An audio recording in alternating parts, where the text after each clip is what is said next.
Hello dear students, चलिए भैया आज स्टार्ट करते हैं सॉल्यूशन। जो मैंने आपको कई सारे सॉल्यूशन छूटे हुए चल रहे थे, आज फिर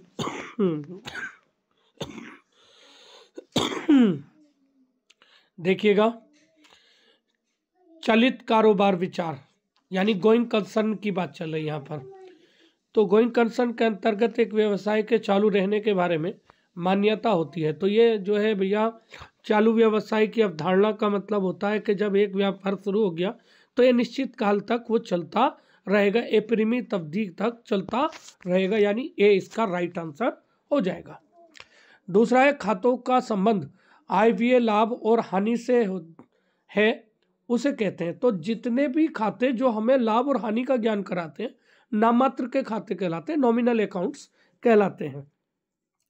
अगर हम बात करें ट्रेडिशनल अप्रोच की तो खाते तीन तरीके के होते हैं, व्यक्तिगत खाता, वास्तविक खाता और अवास्तविक खाता। ठीक है, नाममात्र का खाता भी से हम कहते हैं। ठीक है, हाँ। और व्यक्तिगत खाते को जो है तीन भागों में बांटा जाता है। Personal account also classified into three categories: personal, natural personal account, artificial personal account and representative personal account. Okay,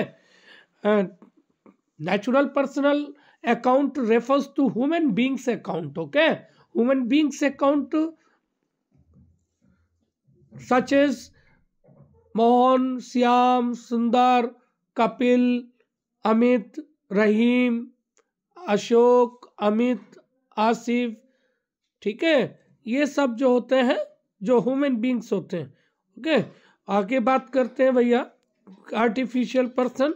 तो all those accounts which are open on the names of the organisation, institutions और company etc which are created by law. According to Professor Hane, company is an artificial person which is created by law. Okay, तो company के खाते, संस्थाओं के खाते जो होते हैं वो आर्टिफिशियल अकाउंट कहलाते। ओके, अब बात आती है नाममात्र की खाता, वास्तविक खाता, वही रिप्रेजेंटेटिव अकाउंट की। तो representative accounts refers to those accounts which are by nature to be nominal but it is treated as representative of personal accounts because some special word to be added in the nominal account such as outstanding, prepaid, accrued, outstanding, Purvadatta, अदत्त, है नहीं, इस तरीके के शब्द अगर उसके साथ जुड़ जाते हैं नॉमिनल के साथ तो वो पर्सनल रिप्रेजेंटेटिव पर्सनल अकाउंट कहलाते हैं। ओके, क्लियर है बात। आगे बात करते हैं भैया, यह एक बैंक खाते का क्रेडिट शेष प्रदर्शित करता है।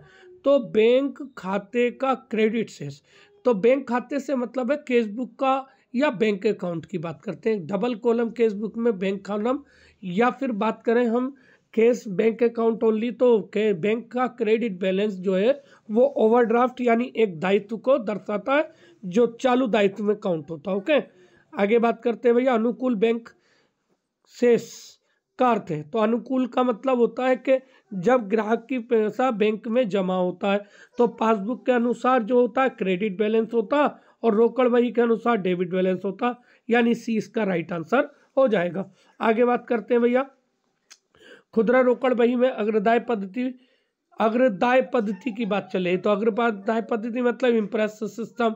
तो इम्प्रेस सिस्टम जो होता है खुदरा भुगतानों में सहायक होता है और ऐसे कम मूल्य के भुगतानों के लिए जो सामान्यतः बार बार होने की प्रकृति के होते हैं, एक लघु रोकड़िया अपॉइंट किया जाता है और उसे महीने के या सप्ताह के ये जो है या एक पर्टिकुलर पीरियड टाइम के शुरू में एक अमाउंट दे दी जाती है और उसको खर्च करने के लिए बोल दिया जाता है। जब वो कम पड़ती है तो मुख्य रोकड़िया से ओढ़ लेता है। ठीक है, इसे इम्प्रेस सिस्टम कहते हैं। ओके, तो दोनों आ जाएंगे। आगे बात करते हैं भैया, अगला क्वेश्चन देखिएगा खुदरा रोकड़ बही में अग्रदाय भुगतान पद्धति। तो वही क्वेश्चन फिर से देखिएगा, वो दो मैंने अभी बोला था, ये एक्सप्लेन किया था। दूसरा के देखिए, तो यह है अंकेक्षक अपनी रिपोर्ट किसे प्रस्तुत करता। तो अंकेक्षकों का जो अपॉइंटमेंट होता है वह अंशधारियों के द्वारा होता है और वो अपने जो रिपोर्ट है वो अंशधारियों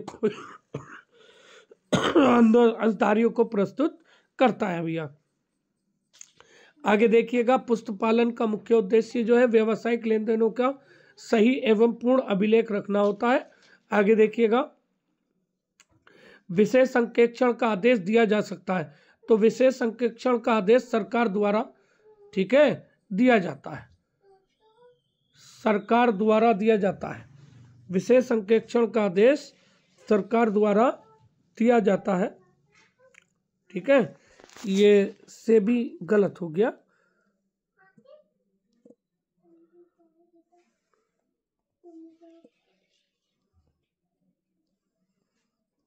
ठीक है भैया। आगे देखिएगा,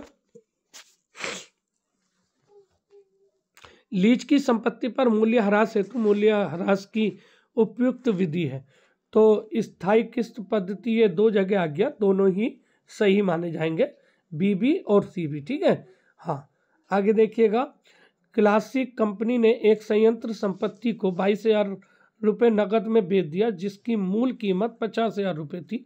यदि इस बिक्री पर 50,000 रुपये के लाभ की सही रिपोर्ट करता है तो बिक्री की तारीख पर संपत्ति पर संचित मूल्य ह्रास होना चाहिए।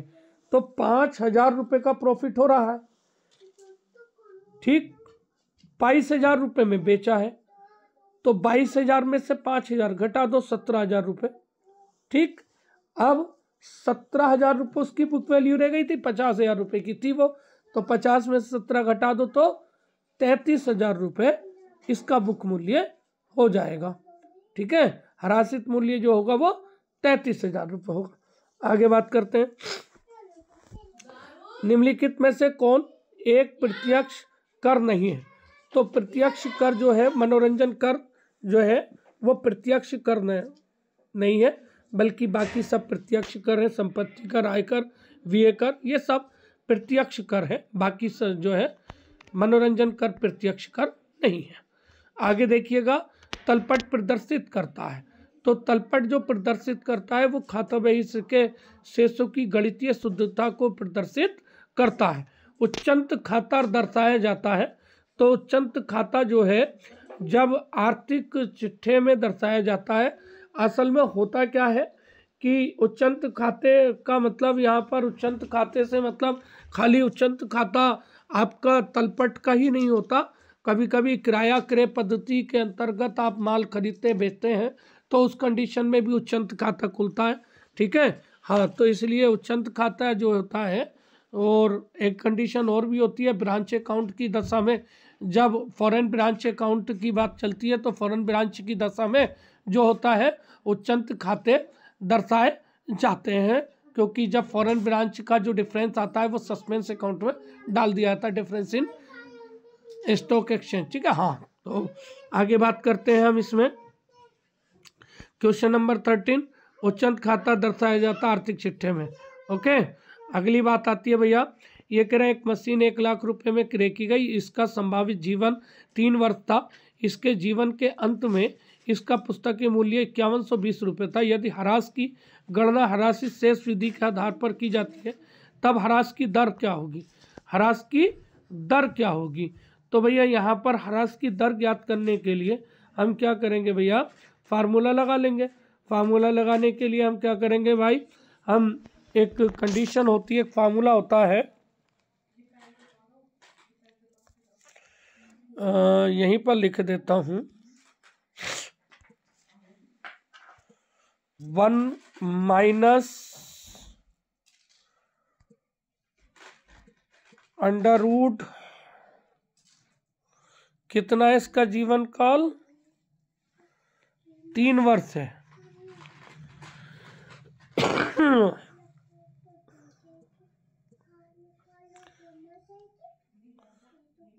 5120 रुपये भाग मूल लागत है इसकी 10,000, ठीक है। ये सब अंडर रूट में है और इनके बाहर गुणा 100, ठीक है। जब इसे हम सिंप्लीफाई करेंगे तो 1 माइनस इसको सिंप्लीफाई करेंगे तो ये बाहर जो आ जाएगा हमारा वो 8/10 गुणा 100 हो जाएगा। ठीक, तो ये आएगा आपका 2/10 गुणा 100। तो ये आपका 20% इस तरह से आंसर आ जाएगा। ठीक है भैया। आगे बात करते हैं भैया। ये कह रहे हैं कि दिया हुआ है प्रारंभिक रहतिया 5,000, अंतिम रहतिया 7,000, क्रय 10,000, निर्माण व्यय 20,000। आग से जलने के कारण सामग्री की हानि। तो आग से जलने के कारण सामग्री की हानि निकालनी है। तो इसके लिए हम क्या करेंगे, एक मैन्युफैक्चरिंग अकाउंट बनाएंगे। ओपनिंग स्टॉक, परचेज और मैन्युफैक्चरिंग एक्सपेंसेस को डेबिट साइड में ले लेंगे और क्लोजिंग स्टॉक को उसमें से घटा देंगे। ठीक, तो ये 5 + 10 + 20 - 7 करेंगे तो ये 28,000 रुपये आपका राइट आंसर हो जाएगा। अगला क्वेश्चन देखिए, सकल लाभ हानि ज्ञात कीजिए। सकल लाभ हानि ज्ञात करनी है हमें।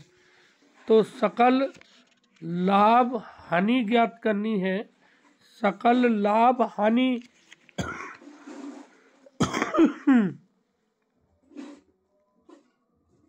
सकल लाभ या हानि ज्ञात करने के लिए हमें देखना यह है कि आंकड़े क्या कह रहे हैं, लाभ होगा या हानि होगी। देखना यह है कि क्या होगा। तो कॉस्ट ऑफ गुड्स सोल्ड 7,900 रुपये, सेल्स 11,000 रुपये की है। तो sales is more than cost of goods sold, then it refers to gross profit. तो सेल्स में से कॉस्ट ऑफ गुड्स सोल्ड घटा दो, 11,000 में से 7,900 घटा दो, 3,100 रुपये हमारा ग्रॉस प्रॉफिट हो जाएगा। बड़ा आसान क्वेश्चन था। अगला क्वेश्चन देखिएगा कि मैनेजर को उसको कमीशन देने के बाद जो लाभ आएगा उस पर 10% देना है।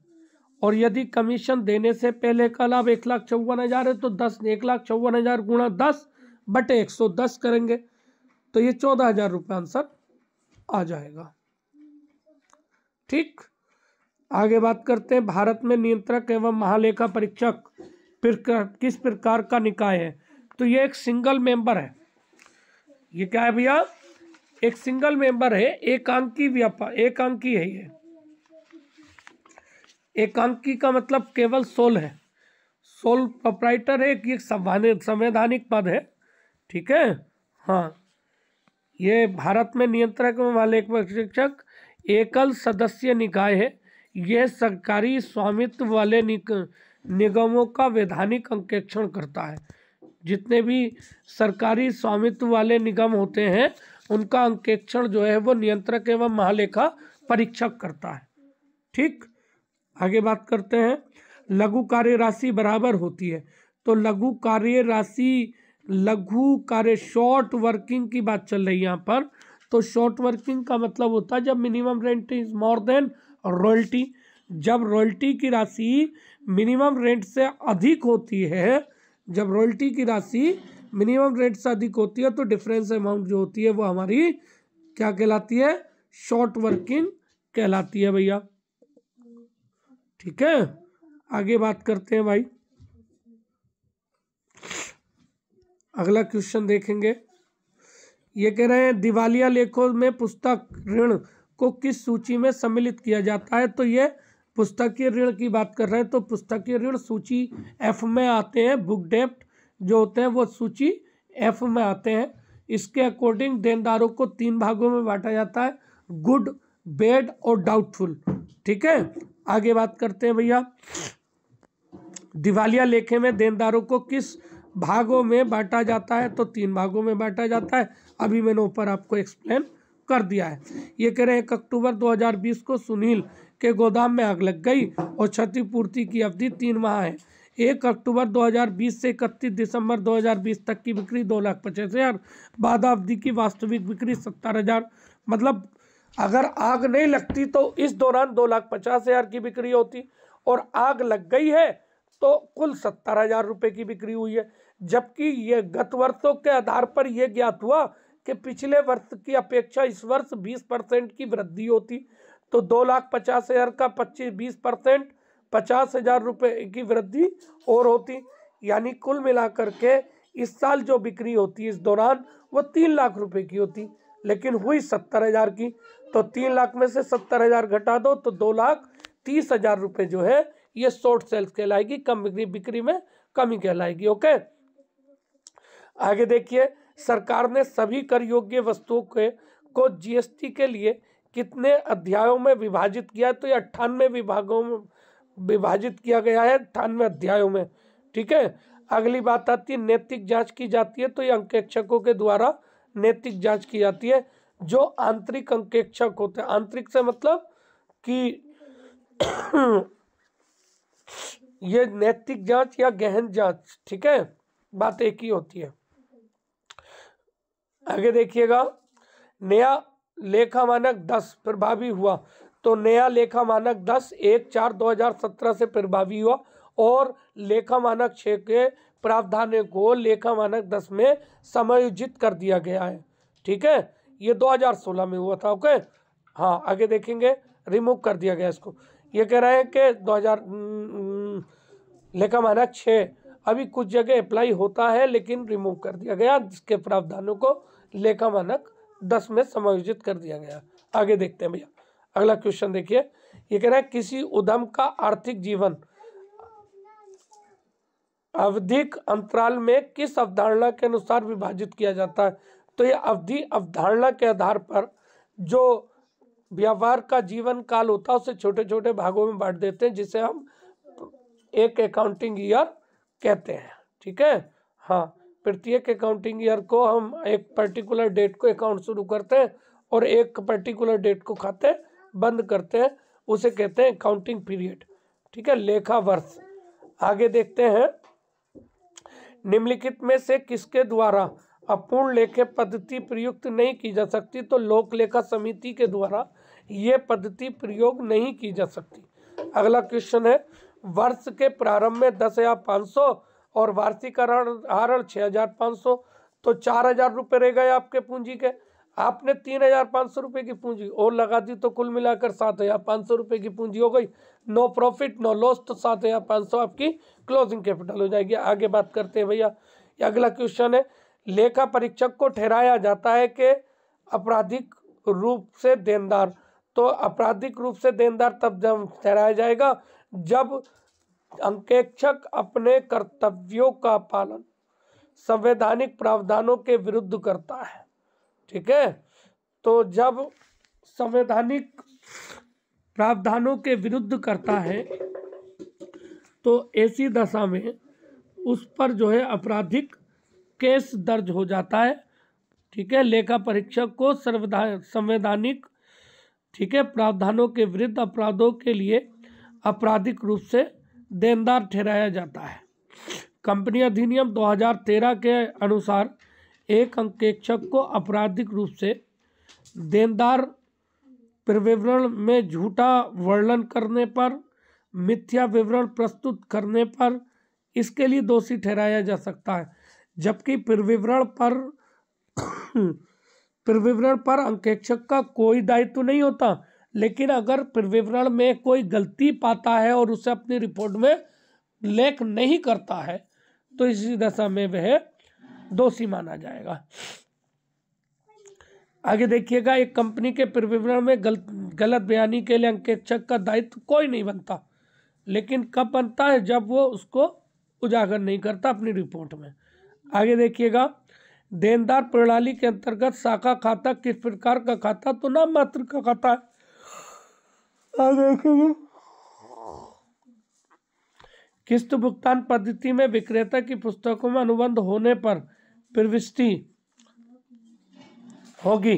तो किस्त भुगतान पद्धति में जब क्रेता और विक्रेता के बीच अनुबंध होता है, ठीक है, और संपत्ति की सुपुर्दगी की जाती है, तो क्या होता है, परचेज अकाउंट डेबिट होता है to sales account to suspend interest suspense account, यानी ए राइट आंसर हो जाएगा।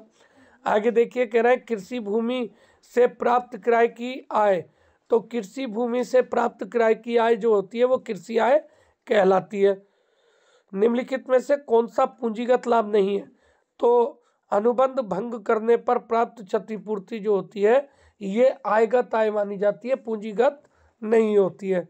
बाकी सभी पूंजीगत हैं, ठीक है। आगे देखेंगे भैया, एक वर्तमान यंत्र की क्षमता में वृद्धि के लिए किया गया व्यय पूंजीगत व्यय, यानी कि अगर आप किसी स्थायी संपत्ति की वृद्धि के लिए कोई खर्च करते हो तो पूंजीगत व्यय माना जाता है।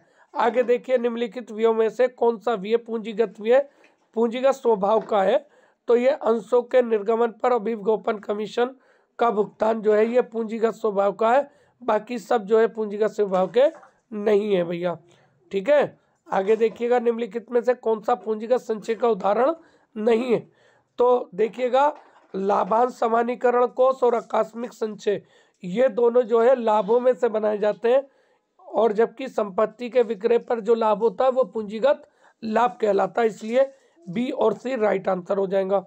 आगे देखेंगे भैया, अंतिम खाते तथा विवरण पत्रों से तात्पर्य है, तो ये सभी अंतिम खातों में शामिल होते हैं, चिट्ठा भी, व्यापार खाता भी, लाभानी खाता भी। आगे देखेंगे, सामान्य वित्तीय एवं लेखा नियम 5 संबंधित है, तो ये राजस्व से संबंधित है। अगला क्वेश्चन देखिएगा, किसी सामान्य वित्तीय एवं लेखा नियम के अनुसार प्रत्येक अधिकारी को यह पता होना चाहिए कि वे किस स्तर तक वित्तीय अधिकार रखता है, तो रूल 10 ये कहता है, ठीक है। संविदा के संबंध में सामान्य सिद्धांतों का उल्लेख किस नियम में किया गया है? तो जर्नल फाइनेंशियल रूल यह 19 में किया गया है, ठीक है। आगे देखेंगे, दुर्घटना से होने वाली हानियों का उल्लेख, दुर्घटना से होने वाली हानियों का उल्लेख GFR 21 में किया गया है, ठीक है।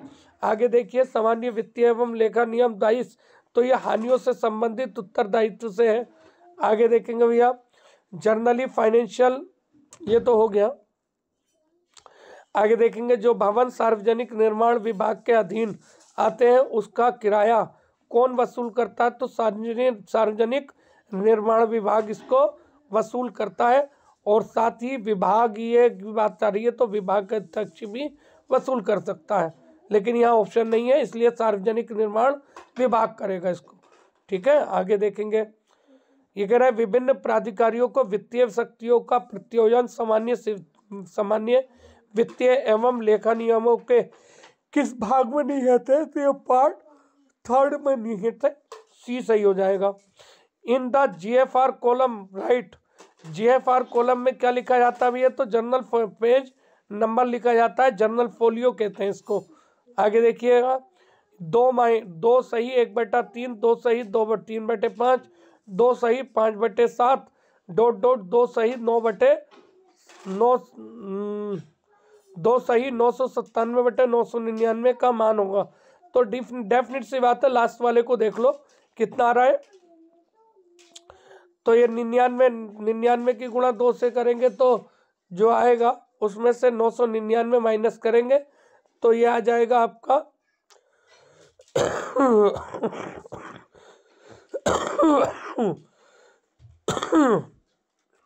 1998 में से 997 माइनस करेंगे 1001 आ जाएगा, बी आंसर हो जाएगा इसका।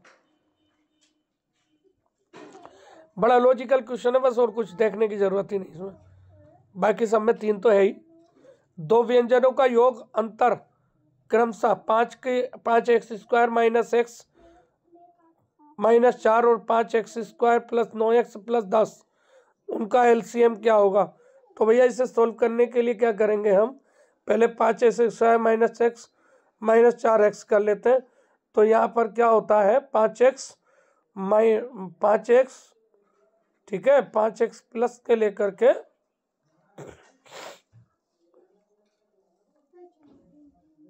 इसको सॉल्व कर लेते हैं, ठीक है।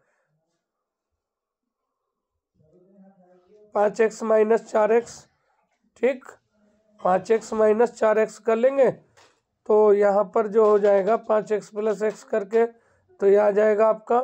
तो इस तरह से हमारा जो आंसर होगा ये x minus 1, 3x plus 7, 2x minus 3 आ जाएगा। ठीक है, इसको सिंप्लीफाई कर लेंगे।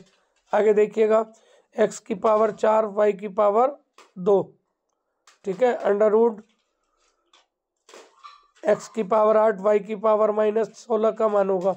तो जब अंडर रूट हटाएंगे तो ये 1/2 इसमें आ जाएगा। तो x की पावर 4, y की पावर 2 गुणा ब्रैकेट बंद की पावर 1/2 आ जाएगा। इसी तरह से यहाँ पर करेंगे तो x की पावर 8, y की पावर माइनस 16 गुणा 1/2 कर देंगे इसका भी। तो यहाँ पर जो आएगा तो ये लास्ट में जब इसको सिंप्लीफाई करेंगे तो क्या होगा, x की पावर 4 और y की पावर माइनस 3 आंसर हो जाएगा। आगे देखेंगे, एक समांतर श्रेणी में यदि d बराबर -4 और n बराबर 7 और a बराबर 4 हो तो n का मान क्या होगा।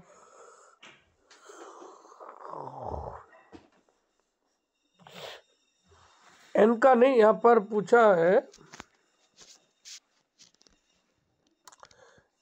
nवा पद होगा।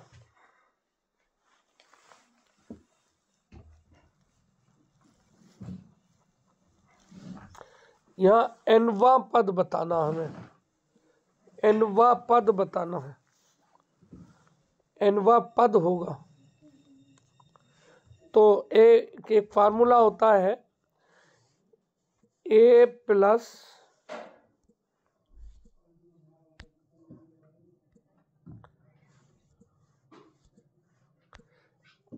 n minus 1 into D. इस फार्मूले से निकालेंगे तो ये 20 आएगा माइनस का, तो 20 आंसर हो जाएगा। आगे देखिए, विदा ने काव्या को 5,000 रुपये 5% वार्षिक चक्रवृद्धि ब्याज की दर से 3 वर्ष के लिए साधारण के लिए उधार दिए। 3 वर्ष बाद तो ये जो है 5,788 रुपये 125 पैसे के लमसम आएगा।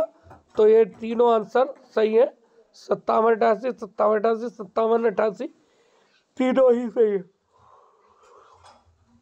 आगे बात करते हैं, देखो भैया ये कह रहा है 36 संतरे बेचने पर एक फल विक्रेता को 4 संतरों के विक्रय मूल्य के बराबर हानि होती है। तो हमने मान लिया एक संतरा 1 रुपये का बिक रिया, तो 36 संतरे बेचने पर तो 36 संतरे का मतलब 36 रुपये हो गए। ठीक, और 4 संतरों की हानि हो गई, यानी कि 4 रुपये की हानि हो गई। तो मूल लागत कितनी हो गई, 4 प्लस 36 40 रुपये हो गई। 4 गुणा 100/40 करेंगे तो ये जो है 10% राइट आंसर हो जाएगा आपका।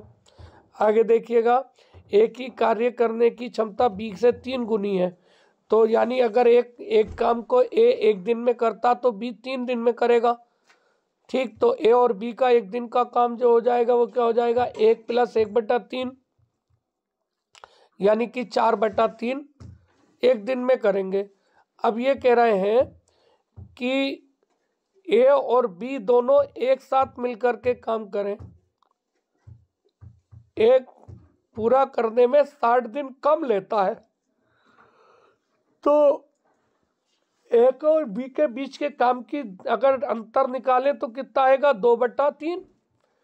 ठीक, 2/3 काम जो है वो 60 दिन है, तो कुल काम कितना हो जाएगा भैया, 2/60 गुण 3 गुणा 60/2 हो जाएगा।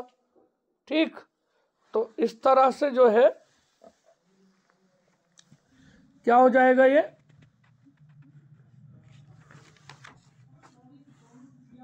ठीक है। तो 3 गुणा 60/4 गुणा 2 यानी कि 22 सही 1/2 आंसर आ जाएगा इसका। आगे देखिएगा, एक कक्षा में 30 छात्र, उनमें से 10 छात्रों की औसत आयु 12.5, तो 10 छात्रों की कुल आयु कितनी हो जाएगी, 125। शेष 20 छात्रों की आयु 13.1 है, तो इनकी कुल आयु जो हो जाएगी वो कितनी हो जाएगी, 262। ठीक, टोटल छात्र कितने हो जाएंगे, 20 छात्र एक है, 30 छात्र एक है, तो कुल मिला के कितने होगा 10 और 20 कितने होगा 30 छात्र हो गए, और 30 छात्रों की कुल आयु कितनी हो जाएगी 125 एक है, 262 एक है, 387 हो गए। ठीक है, 387 हो गए, तो औसत आयु निकालनी 30 छात्रों की, 387 को 30 से डिवाइड कर दो, 12.9 वर्ष आ जाएगा इसका आंसर। आगे देखते हैं, प्रत्येक होस्ट कंप्यूटर का इंटरनेट पर हैक होता है तो विशिष्ट आईपी एड्रेस होता है ये कह रहा है 200.156.27.8 किसका उदाहरण है, तो आईपी एड्रेस का उदाहरण है भैया ये। ईमेल संदेशों को स्टोरेज एरिया को क्या कहते हैं, तो मेल बॉक्स कहते हैं भैया इसको। ये कह रहा है किसी भी शैक्षणिक संस्थान को सामान्य रूप से दर्शाने के लिए निम्नलिखित से कौन सा डोमेन नेम प्रयुक्त होगा, तो एडू नेम। ठीक है, हाँ ये होगा। वेब पेज को रिलोड करने के लिए बटन दबाते हैं तो रिलोड जो है बी हो जाएगा ये। इंटरनेट पर प्रयुक्त होने वाला मानक प्रोटोकॉल कौन सा, टीसीपी और आईपी। ठीक है, ये कह रहा है सर्च इंजन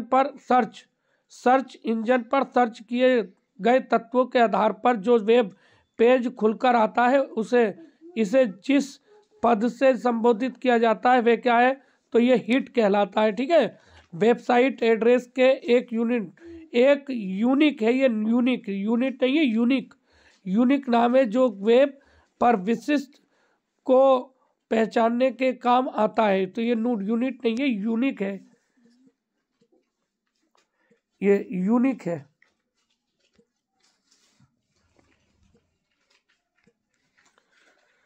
तो ये वेबसाइट कहलाती है। उन एप्लीकेशनों का क्या नाम दिया जाता है जिनमें दृश्य, ध्वनि, ग्राफिक्स, मोशन, वीडियो और एनिमेशन का मिश्रण होता, तो मल्टीमीडिया कहलाता है। बीसीसी का पूर्ण रूप बताना, तो ब्लाइंड कार्बन कॉपी होती है, ब्लाइंड कार्बन कॉपी होती है। ठीक है भैया, चलिए इंशाल्लाह फिर मिलते हैं अगले सॉल्यूशन के साथ, तब तक इजाज़त दीजिएगा।